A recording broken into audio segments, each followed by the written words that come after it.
どうですか？すごいでしょ？綺麗なフォームでしょ？このブランコの動画を上げたとき、こんなコメントが来ました。座ったバージョンもやってくれ。ということで、今日は座って漕ぎます。どんなすごいフォームになるのか、楽しみだなぁ。では行こう。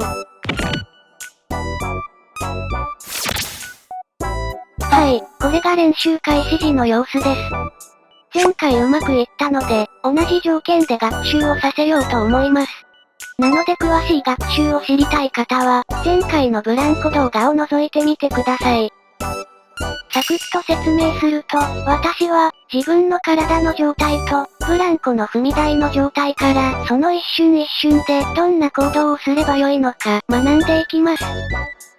その際、どんな行動をすればよいのかの指標となる、報酬というものを設定するのですが、その報酬設計や、筋力の強さなどを前回の動画と同じにしてます。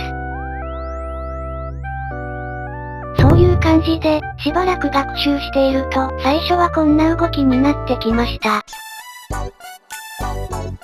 勢いをつけるために起き上がるような動作をするのは、わからんでもないですね。ちなみに今見ているのは、20万回学習後の様子です。報酬をうまくゲットし始めて、成長している途中ですね。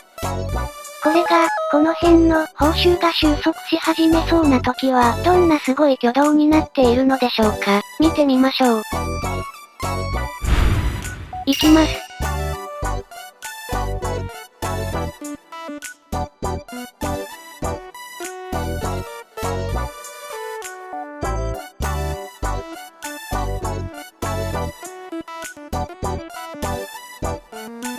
あれ、全然綺麗なフォームじゃないやん。